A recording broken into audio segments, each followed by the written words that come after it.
कहानी की शुरुआत होती है जॉनी नाम के एक मैकेनिक से, जो अपना दिन एक छोटी सी कार शॉप में काम करके गुजारता था। फिर एक दिन उसकी गर्लफ्रेंड बेथ उसके पास आई और उसे वो खबर दी जिससे जॉनी काफी समय से डर रहा था। बेथ ने कहा कि मैं तुमसे ब्रेकअप करना चाहती हूँ। उसे कोई ऐसा चाहिए जो सारी उम्र उसके साथ रहने का भरोसा दे। और जॉनी हमेशा इन सब बातों से बचता रहता है। सच ये था कि जॉनी शादी से बहुत ज्यादा डरता था। असल में वो अपने पिता के बिना बड़ा हुआ था और उसे लगता था उसके पिता ने उसे और उसकी माँ को जानबूझकर छोड़ दिया। इस डर ने उसके मन में घर कर लिया था और ये डर उसे रोक रहा था अपना खुद का परिवार बनाने से। मगर अब तो बेथ भी इंतजार करते करते थक गई थी। उसने इस ब्रेकअप की पूरी वजह जॉनी के ऊपर मर दी, लेकिन अंदर ही अंदर वो इसलिए जा रही थी क्योंकि उसे लगता था कि जॉनी का कुछ नहीं होने वाला, वो गरीब ही मरेगा। बेथ के जाने से जॉनी को दुख तो बहुत हुआ, पर उसने फैसला किया कि मैं बस अपनी माँ का ख्याल रखूंगा और अपनी मामूली सी जिंदगी में खुश रहूंगा।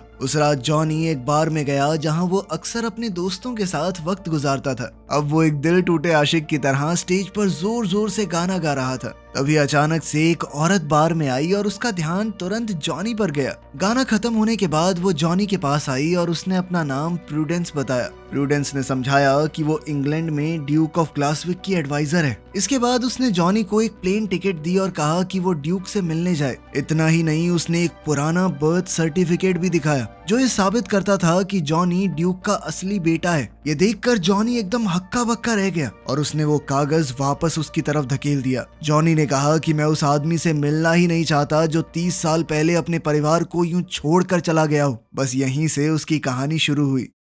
अगली सुबह जॉनी सीधा अपनी माँ डॉटी से मिलने गया और सच जानने की मांग की। जब उसकी माँ समझ गई कि इसे बहुत कुछ पता चल चुका है, अब मैं बात नहीं छुपा पाऊंगी, तो आखिरकार उसने अपनी कहानी सुनाई। उसने जॉनी को उसके पिता के बारे में बताया। जब जॉनी की माँ और ग्लासविक का ड्यूक विलियम जवान थे, तब दोनों मिले और उन्हें एक दूसरे से प्यार हो गया। मगर जब विलियम के परिवार ने उनकी शादी को अपनाने से मना कर दिया तो दोनों भाग गए। विलियम ने जॉनी की माँ से वादा किया था कि वो सब कुछ छोड़कर उसके साथ रहेगा, लेकिन उसके ताकतवर परिवार के दबाव ने आखिरकार उसे वापस खींच ही लिया। इस सब से डॉटी का दिल टूट गया और उसने शादी कैंसिल कर दी। लेकिन कुछ समय बाद ही उसे पता चला कि वो प्रेग्नेंट है। उसने विलियम को बच्चे के बारे में बताने के लिए उससे बात करने की कोशिश की थी। उसे बहुत सी चिट्ठियां भेजी, लेकिन कभी कोई जवाब नहीं मिला। ये समझकर कि विलियम उसे भूल चुका है, उसने फैसला किया कि वो अपने बेटे को अकेले पालेगी। अब उसने जॉनी से कहा कि जाओ विलियम से मिलो, ताकि तुम अपने उस पिता को जान सको जिससे कभी मिल नहीं पाए।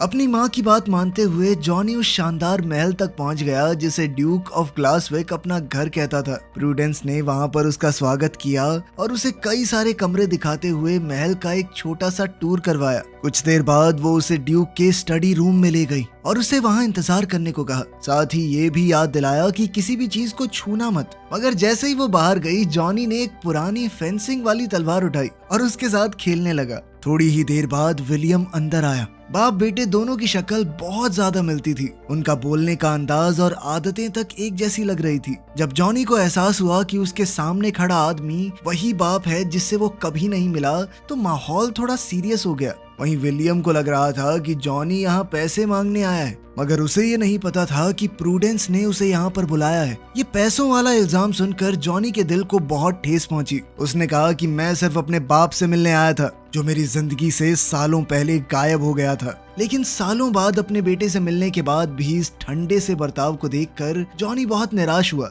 और अब तो वो गुस्से से भर चुका था। जॉनी के जाने से पहले विलियम ने उससे डॉटी के बारे में पूछा। तब जॉनी ने बताया कि मेरी माँ सिंगर बनना चाहती थी, शायद आपको बताया होगा उन्होंने, लेकिन बन नहीं पाई क्योंकि मुझे पालना भी तो था। वो इंतजार नहीं कर सकती थी कि कब उन्हें बड़ा ब्रेक मिले। नॉर्मल छोटी मोटी नौकरियां करनी पड़ी। जॉनी अब अपने पिता से काफी नाराज था, इसीलिए उसने वहां से निकलने का फैसला किया। लेकिन प्रूडेंस ने उसे रोकने की कोशिश की। उसने उसे याद दिलाया कि तुम एक शाही परिवार के बेटे हो, तुम अपने पिता के अकेले वारिस हो, तुम्हें ही आगे चलकर ग्लासविक का ड्यूक बनना है। लेकिन जॉनी ने विलियम के बारे में कहा कि मैं इस आदमी के साथ तो बिल्कुल नहीं रहना चाहता। प्रूडेंस ने उससे पूछा, अच्छा ये तो बताओ तुम जाओगे कहाँ पर? जिस पर जॉनी ने चिढ़कर कहा कि रुक जाऊंगा किसी होटल में, क्या हो गया? फिर बाहर निकलते वक्त जॉनी की नजर गैराज में खड़ी एक पुरानी गाड़ी पर पड़ी। उसे वो कार काफी पसंद आई, लेकिन उस पर धूल की मोटी परत जम चुकी थी। इसीलिए उसने खिड़की पर जल्दी से छोटा सा मैसेज लिख दिया कि गाड़ी को साफ कर दिया जाए। इसके बाद वो पास के एक बार की तरफ चला गया, जहाँ उसने बार के मालिक के लिए एक पुराना म्यूजिक बॉक्स ठीक कर दिया। उसे घर से निकले ज्यादा देर हुई नहीं थी कि प्रूडेंस उसे ढूंढती हुई वहाँ भी पहुँच गई। उसने जॉनी को बताया कि विलियम चाहता है कि पूरे एक हफ्ते तुम महल के अंदर ही रुको, लेकिन जॉनी ने मना कर दिया कि मुझे जाना ही नहीं। तो प्रूडेंस ने उसके सामने एक डील रखी। उसने जॉनी से कहा कि चलो डार्ट्स का एक मैच खेलते हैं। अगर मैं जीत गई तो तुम्हें महल में वापस चल के वहीं रुकना पड़ेगा, और अगर तुम जीत गए तो तुम वापस अमेरिका जा सकते हो, और साथ ही तुम जो कहोगे तुम्हारी एक बात मैं जरूर मानूंगी। जॉनी ये सोचकर मान गया कि इस लड़की को तो हरा ही दूंगा, लेकिन प्रूडेंस का निशाना बहुत अच्छा था। वो बहुत आसानी से जीत गई। बाद में पता चला कि वो तो असल में एक प्रोफेशनल प्लेयर है। खैर कुछ भी हो, जॉनी हार गया था तो वो महल में वापस चलने को मान गया। उसे उसका कमरा दिखाने के बाद प्रूडेंस सिटिंग एरिया में आराम से बैठ गई और जॉनी के सोशल मीडिया पोस्ट्स को देखने लगी। उसी वक्त एनी नाम की एक नौकरानी अंदर आई और उसने प्रूडेंस को जॉनी और उसकी माँ की फोटोज देखते हुए मुस्कुराते पकड़ लिया। एनी ने तुरंत मजाक में कहा कि क्या बात है, लड़का पसंद आ गया क्या? लेकिन प्रूडेंस ने जल्दी से कहा कि नहीं ऐसा कुछ नहीं है। फिर अगली सुबह जब प्रूडेंस जॉनी के कमरे में गई तो उसे एक पुराना फोनोग्राफ ठीक करते हुए पाया जो कई सालों से काम नहीं कर रहा था। थोड़ी देर बाद वो उसे साइकिल पर घुमाने ले गई ताकि जॉनी ड्यूक की जमीन जायदाद को अच्छी तरह देख सके। उसने बताया कि ड्यूक ऑफ ग्लासविक के नाम पर लगभग 42,000 एकड़ है। इसमें ज्यादातर जमीन खेती की थी। उनकी जमीन पर एक प्राइवेट चर्च भी था और साथ ही परिवार के शाही सदस्यों को दफनाने के लिए एक खास जगह भी। प्रूडेंस ने यह भी बताया कि विलियम के पिता ने परिवार की आखिरी बची हुई दौलत खर्च कर दी थी और साथ ही बहुत बड़ा कर्ज छोड़ दिया था। इसके बाद प्रूडेंस जॉनी को एक फार्म पर लेकर गई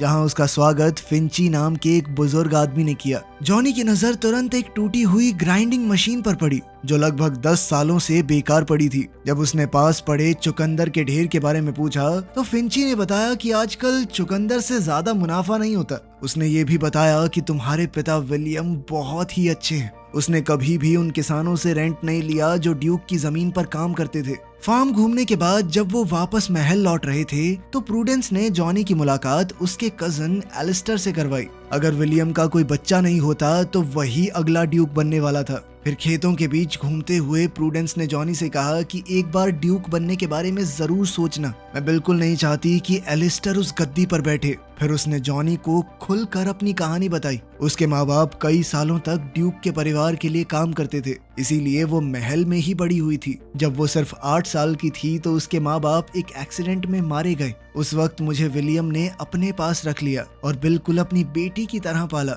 उसे बड़े से बड़े स्कूल में भेजा, जो वो करना चाहती थी करवाया। इसी वजह से प्रूडेंस अपने दिल से विलियम की शुक्रगुजार थी। वो चाहती थी कि अगला ड्यूक कोई ऐसा इंसान बने जो सच में इसके लायक हो, बिल्कुल जॉनी की तरह। अब ज्यादा देर नहीं हुई थी कि महल में खास मेहमान आने शुरू हो गए। उनमें एलिस्टर और उसकी माँ भी शामिल थे और उन दोनों को ही मौका मिलते ही जॉनी को नीचा दिखाने में बहुत मजा आ रहा था। उन्हें लगता था कि जॉनी को शाही रहन सहन के बारे में कुछ भी पता नहीं होगा, क्योंकि वो तो अमेरिका में एक आम इंसान की तरह बड़ा हुआ है। फिर घुड़सवारी के दौरान भी एलिस्टर ने उसे नीचा दिखाने की कोशिश की। उसे पूरा यकीन था कि जॉनी को घोड़ा चलाना आता ही नहीं होगा, लेकिन जॉनी ने घोड़े को बहुत आराम से कंट्रोल कर लिया, जिससे सभी लोग हक्के बक्के रह गए। सिर्फ इतना ही नहीं, उसने एलिस्टर को गिरने से भी बचा लिया। कुछ देर बाद जॉनी किचन में नजर आया, जहां वो चुकंदर का जूस बना रहा था और स्टाफ के कुछ लोगों को दे रहा था। तब एनी ने कहा कि पहले तो मुझे ये फल बिल्कुल पसंद नहीं था, क्योंकि इसका स्वाद थोड़ा कड़वा होता है, लेकिन जॉनी का बनाया हुआ जूस चखने के बाद वो बिल्कुल हैरान रह गई कि ये कितना स्वाद था। जॉनी ने समझाया कि इसके बहुत फायदे भी हैं। तभी प्रूडेंस वहां पर आई और सबको काम पर वापस लगने को कहा। फिर उसने खुद भी जूस को टेस्ट किया और उसे भी बहुत पसंद आया। शाम को जॉनी ड्यूक के महल में होने वाले एक खास डिनर के लिए तैयार हुआ। जब उसने प्रूडेंस को सुंदर सी ड्रेस में देखा तो वो उसकी खूबसूरती देखकर हैरान रह गया। खैर डिनर के दौरान जॉनी को पहले कोर्स में थोड़ी मुश्किल हुई। प्लेट में अजीब सी मछली थी जिसे देखकर उसका मन खराब हो गया। तभी एलिस्टर ने तुरंत इस मौके का फायदा उठाया और उसका मजाक उड़ाने लगा। तुम्हें तो शाही टेबल मैनर्स के बारे में कुछ भी पता नहीं होगा। कोई बात नहीं, मैं बाद में सिखा दूंगा अगर तुम्हें चाहिए तो। लेकिन जॉनी ने उस पर बिल्कुल ध्यान नहीं दिया। उसने तुरंत एक चुटकुला सुनाया जिससे टेबल पर बैठे मेहमान हंस पड़े। इससे साफ हो गया कि वो एलिस्टर और उसकी माँ से डरने वाला नहीं है। उनकी हर फालतू बात का उसके पास और भी बढ़िया जवाब था। डिनर के आखिर में एलिस्टर खड़ा हुआ और उसने बड़े गर्व से कहा कि मैं अगला ड्यूक होने में बहुत गर्व महसूस करता हूँ। लेकिन उसी वक्त जॉनी भी अपनी सीट पर खड़ा हो गया और उसने सबको हैरान करते हुए कह दिया कि तुम नहीं, अगला ड्यूक मैं बनूंगा, मैं संभालूंगा अपने पिता की गद्दी को। उसी पल कमरे का माहौल तुरंत बदल गया। प्रूडेंस खुशी से चमक उठी और विलियम भी बहुत खुश नजर आया, क्योंकि वो तो हमेशा से चाहता था कि उसका बेटा ही उसकी जगह संभाले। फिर विलियम ने सबके सामने कबूल किया कि जॉनी उसका बेटा है और वही ग्लासविक का अगला ड्यूक बनेगा। ये सुनते ही एलिस्टर और उसकी माँ गुस्से से भड़क उठे। वो बाद में विलियम से अकेले बात करने पहुंचे, लेकिन विलियम अपनी बात पर टिका रहा। उसने कहा कि जॉनी मेरा असली बेटा है, अगर वो ड्यूक बनना चाहता है तो ये उसका हक है। उधर जॉनी और प्रूडेंस एक बार में गए अपने दोस्तों के साथ इस बात का जश्न मनाने। उस रात देर तक जॉनी को नींद नहीं आई, इसीलिए वो गैराज में चला गया और उस पुरानी कार पर काम करने लगा। फिर थोड़ी देर बाद विलियम भी वहां आ गया और जॉनी से पूछा कि तुम ड्यूक क्यों बनना चाहते हो। साथ ही उसने ये भी माना कि जब मैं ड्यूक बना था तो मुझे भी नहीं पता था मैं क्या कर रहा हूँ। खैर यूं ही बातचीत करते हुए वो गाड़ी को ठीक करते रहे और धीरे धीरे एक दूसरे को थोड़ा बेहतर समझने लगे।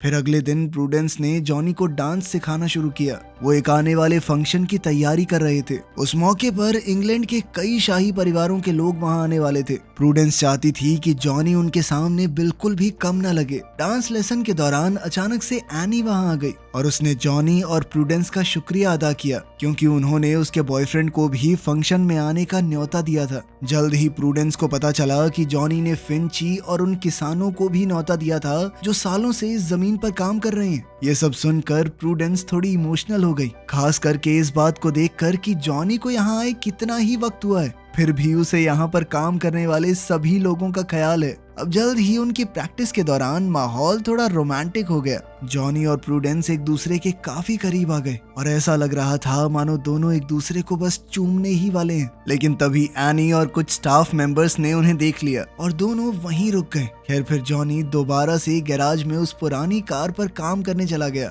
और विलियम भी उसकी मदद करने लगा। बाद में जब वो इंजन को थोड़ा सेट कर रहे थे तब विलियम ने अपने बीते हुए कल के बारे में खुलकर बात की। उसने बताया कि मुझे कभी भी तुम्हारी माँ के खत मिले ही नहीं और मुझे बिल्कुल भी पता नहीं था कि मेरा एक बेटा भी है। उसने ये भी बताया कि मैंने तुम्हारी माँ को कई बार खत लिखे थे लेकिन कभी कोई जवाब नहीं मिला। आखिर में मैंने मान लिया कि शायद डॉटी अपनी जिंदगी में आगे बढ़ गई है। तब जॉनी ने बताया कि माँ को भी आपका कोई खत नहीं मिला। तब उन्हें समझ में आया कि किसी ने जानबूझकर उन लोगों को अलग रखा था। खैर अब जॉनी ने विलियम से कहा कि एक बार इंजन को शुरू करके देखिए। जैसे ही विलियम ने चाबी घुमाई तो वो पुरानी गाड़ी जोर से दहाड़ती हुई शुरू हो गई। उसी पल दोनों की आंखों में खुशी चमक उठी और वो बच्चों की तरह हंसने लगे। वहीं दूसरी ओर एलिस्टर चुपके से विलियम के स्टडी रूम में घुस गया और वहां उसने जॉनी का बर्थ सर्टिफिकेट ढूंढ निकाला। उसे देखते ही वो मुस्कुराया मानो उसके दिमाग में कोई नई साजिश चल रही हो। अगले दिन जॉनी विलियम को उसी पुरानी गाड़ी में ड्राइव पर ले गया।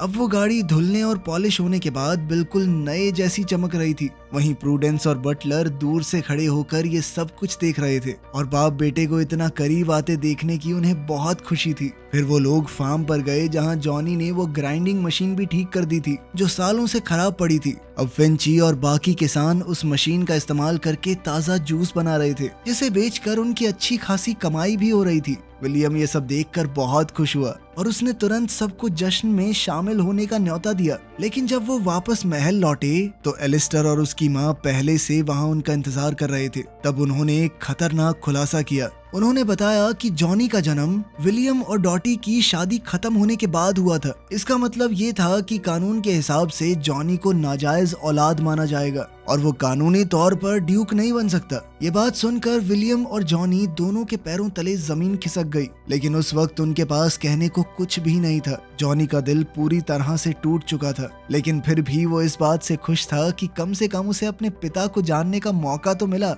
अब उसका वहाँ कुछ काम तो था नहीं, तो उसने जाने का फैसला किया, जबकि प्रूडेंस बार बार उसे रुकने के लिए कह रही थी। इस पर जॉनी ने कहा कि वो कभी भी उस जगह का हिस्सा था ही नहीं, और फिर वो वहाँ से चल दिया। अब जॉनी सीधा उस बार में पहुंचा जहाँ सब लोग पहले ही ये खबर सुन चुके थे। सब लोग बहुत उदास थे। उन्होंने फैसला किया कि जॉनी के बिना वो बिल्कुल भी उस जश्न में जाएंगे ही नहीं। उधर एनी और महल का स्टाफ भी बिल्कुल ऐसा ही महसूस कर रहा था। अब जॉनी को सपोर्ट करते हुए उन्होंने भी इवेंट में ना जाने का फैसला ले लिया। उधर अपने ऑफिस में प्रूडेंस दोबारा से जॉनी का बर्थ सर्टिफिकेट देख रही थी। तभी उसकी नजर एक खास डिटेल पर पड़ी। जैसे ही उसे समझ आया कि इसका मतलब क्या है, वो तुरंत जॉनी को ढूंढने के लिए भाग पड़ी और उससे कहा कि रुक जाओ। उसने जॉनी से कहा कि डांस में जरूर आना, बस मेरी खातिर। फिर इवेंट शुरू होने से पहले विलियम ने मेहमानों का स्वागत किया, लेकिन तभी वो एकदम हैरान रह गया जब उसे डॉटी वहां पर आती हुई नजर आई। उसकी खुशी छुपाए नहीं छुप रही थी और वो तुरंत उसे अंदर ले गया ताकि सबसे मिलवा सके। फिर थोड़ी देर बाद जॉनी भी प्रूडेंस और अपने दोस्तों के साथ डांस में आ गया। इधर एलिस्टर और उसकी माँ ये सब देखकर बुरी तरह चिढ़ रहे थे, क्योंकि ये सब उन्हें बिल्कुल पसंद नहीं आ रहा था। उनके हिसाब से मामूली लोग शाही जश्न में क्या कर रहे हैं, क्या काम है इनका यहाँ पे। इसी भीड़ में जॉनी ने अचानक से अपनी माँ को देखा। वो पूरी तरह चौंक गया, क्योंकि उसे तो पता भी नहीं था उसकी माँ यहाँ आने वाली है। तभी डॉटी ने उसे गले लगा लिया और बताया कि विलियम ने उसे पहले ही प्लेन टिकट भेज दी थी और साथ ही इस मौके पर यहाँ आने के लिए इनवाइट भी किया था। फिर विलियम सभी मेहमानों के सामने आगे बढ़ा और सालों से दिल में दबाए हुए अपने जज्बात खुलकर कह दिए। उसने बताया कि सिर्फ एक हफ्ते में मेरी जिंदगी पूरी तरह बदल गई है। उसके बेटे की वजह से उसकी पुरानी यादें ताजा हो गई और अब उसे लगता है कि शायद वो अपनी जिंदगी को दोबारा पा सकता है, जिसे उसने सालों पहले खो दिया था। फिर उसने सबके सामने ऐलान किया कि जॉनी उसका अगला वारिस होगा। ये सुनते ही एलिस्टर तुरंत कूद पड़ा और इस फैसले का विरोध करने लगा। उसने जोर देकर कहा कि जॉनी नाजायज औलाद है, वो नहीं बन सकता ड्यूक। तभी अचानक प्रूडेंस बीच में आ गई और सच्चाई का खुलासा किया। उसने बताया कि शादी को रद्द करने वाले कागजों पर जो विलियम के दस्तखत हैं वो नकली हैं। ये बात बहुत आसानी से साबित की जा सकती है जब उस सिग्नेचर को विलियम की असली हैंडराइटिंग से कंपेयर किया जाए। विलियम अपने बाएं हाथ से लिखता है और उसका साइन करने का तरीका इतना अलग है कि किसी के लिए भी नकल कर पाना